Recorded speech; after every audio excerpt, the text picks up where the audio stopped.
The movie opens with lonely British scholar Alethea while traveling to Istanbul, where she will give a conference about the connection between sciences and myths.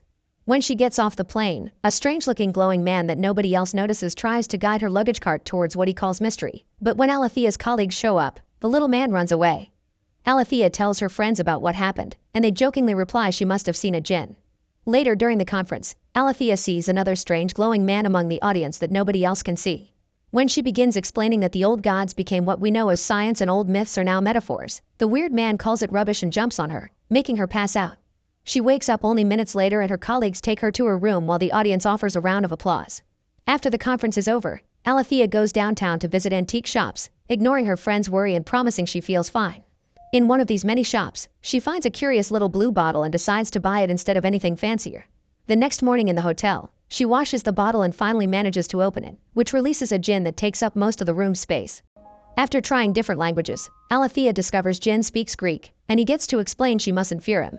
He's beholden to her now and he'll grant her 3 wishes, although she can't ask for more wishes: eternal life, or the end of all suffering. While he talks, Djinn touches all the things around the room, turning on the TV and quickly getting to learn English through its transmissions. Then, Djinn asks Alethea for the wishes of her heart's desires, but Alethea is uncomfortable with the concept and needs to think about it. First, she shares part of her story that she's never told anybody. When she was a kid studying in an all-girls boarding school, she was already a very solitary person. One day, a mysterious supernatural boy began visiting her and keeping her company whenever she was having a hard time, telling her stories in a language only the 2 of them could speak. Not knowing for how long he'd stick around, Alethea began documenting everything about this boy, but the more realism she tried to insert, the more she started to doubt and she began feeling silly.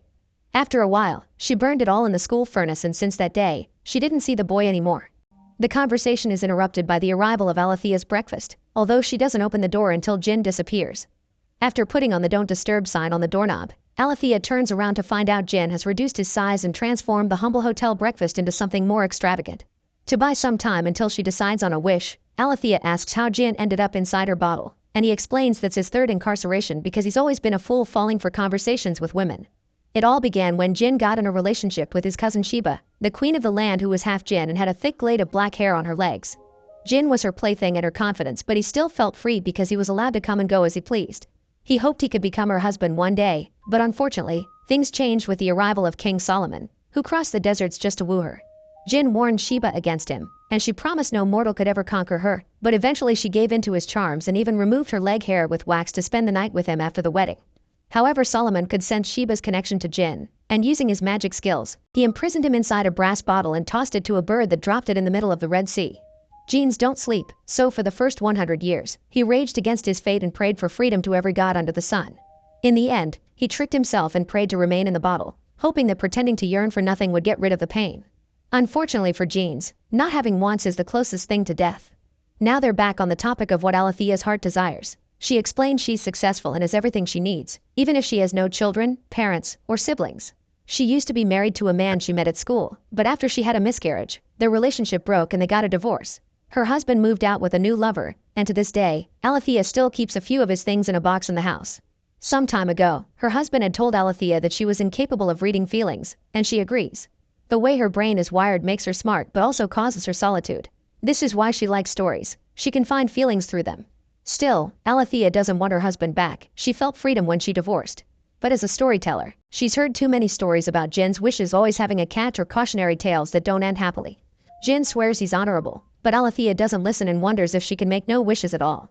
This causes Djinn to swell up in pain, confirming that wishes must be made to avoid bad consequences. And to prove the point further, Djinn tells Alethea the story of his 2nd incarceration.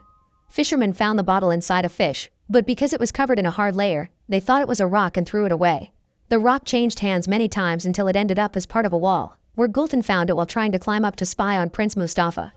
Gultan lived as a slave in the palace's courtyard of the concubines and fainted when she opened the bottle to find Djinn. When she woke up, she quickly knew what to wish for. She wanted to be one of Mustafa's concubines. Djinn granted her the wish, and Gultan got to enjoy her new life after hiding the bottle under a heavy floor tile in a secret bathroom. While waiting for the other 2 wishes to come, Djinn wandered the place and learned about humans. That's how his attention fell on Hurrem, who was the Sultan's favorite slave.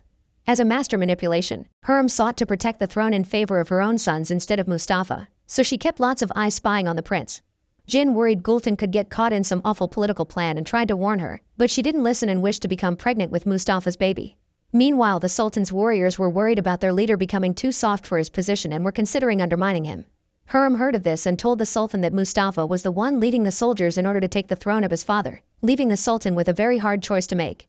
During all this, Gultan never tried to lay low. In fact, she paraded her swollen belly around the palace, certain that she was carrying the next prince. The Sultan heard about this and finally made his choice. He called Mustafa to his tent and killed him without even asking him about his loyalties. As soon as he learned of this, Djinn went to see Gultan to warn her they would come for her next and ask for the third wish, but she didn't believe him and run away straight into the assassin's hands. Djinn tried to help her, but one of the assassins was a follower of the devil Iblis and had the power to block him. Gultan was thrown into the sea, and while Djinn jumped to rescue her, it was already too late. Now, because of a third wish unperformed, Djinn was tethered to this world, unable to go to the realm of the Djinn until he could find another master. Alethea finds this story very ironic because it's exactly the kind of cautionary tale she has been talking about where you're taught wishing has bad consequences. Djinn points out once again that making no wishes equals dooming him, and continues his story to back up his reasoning.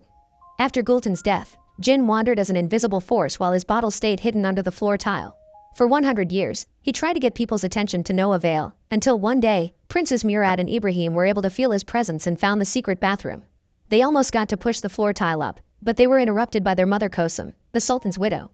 Murad had long hair on his legs, indicating he was Sheba's descendant, so Djinn tried to follow him around to get his attention again. Unfortunately, Murad had to take over the throne at 14 and his life became all politics. While an older Murad led armies on the battlefield, Kosum locked adult Ibrahim in a room with a bunch of women, hoping he would produce a male heir and protect the family's place on the throne. Ibrahim loved the idea of spending every day with women, and he chose voluptuous and immense beauties, believing that the more flesh the bigger the pleasure.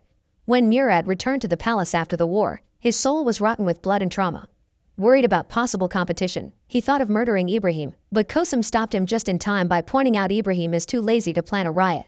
Still, Kosum couldn't risk losing her babymaker, so she kept Murad drunk at all times and hired storytellers to distract him. Murad hated them and killed them if they didn't escape fast enough, but one day, an old man finally managed to charm him with his tales and became Murad's only friend. When the old man died, Murad got extremely drunk, and in that weak state of mind, Djinn got his attention at last.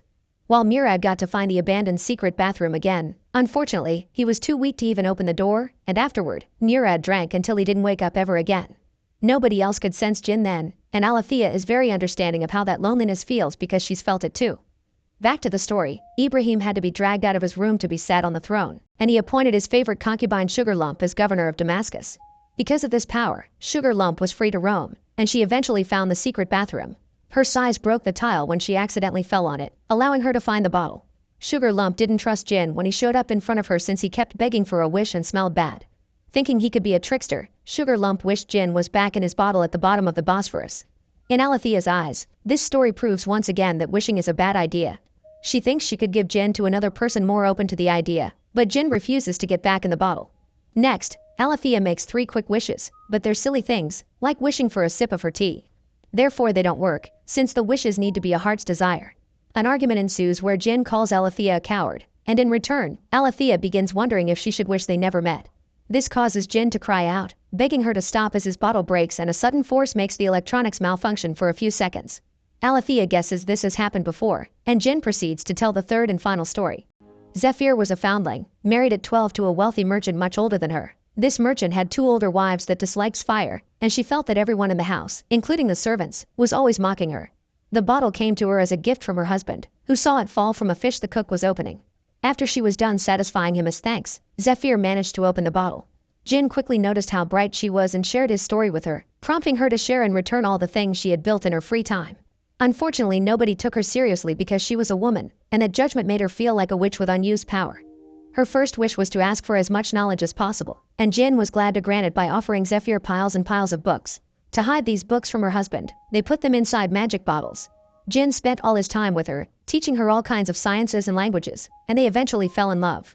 The more she flourished, the less shy Zephyr became, and she began rebelling against her husband. Unfortunately, his cravings for her were an obsession, so when Zephyr had to give herself to her husband, Djinn would leave the room and roam the skies to gather new stories he'd tell Zephyr when he came back. Her second wish came when she was unable to finish an ancient mathematical question, thus she asked to perceive the world as genes do.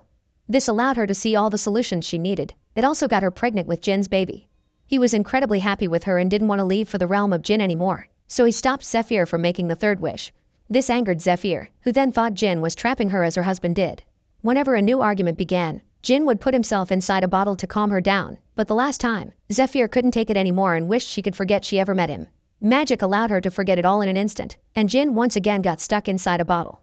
After hearing this last story, Alethea finally knows what to ask for. She thinks she's here to love Djinn, and she wishes for him to love her in return, that way their solitudes can be together. Djinn accepts and they spend a lovely night together. The next day, Alethea has to go back to her home in London and offers Djinn a new bottle so he can travel with her. At the airport, she tries to keep the bottle in her pocket, but the scanner detects it and security makes her put it on the tray.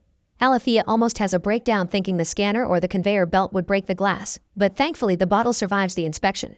Once they arrive, Djinn has to get used to the big city because all the constant noises and electric waves in the air overwhelm his senses. The two of them begin a peaceful content life together, and whenever Alethea has to work, Djinn takes the chance to sneak around to watch humanity's latest inventions, like advanced surgery techniques and the collider. One afternoon, Alethea comes home from work and finds Djinn in the basement sleeping, which he isn't supposed to do. His body is slowly becoming ashes because of the effect the city is having on him, thus Alethea uses her second wish to make him speak again.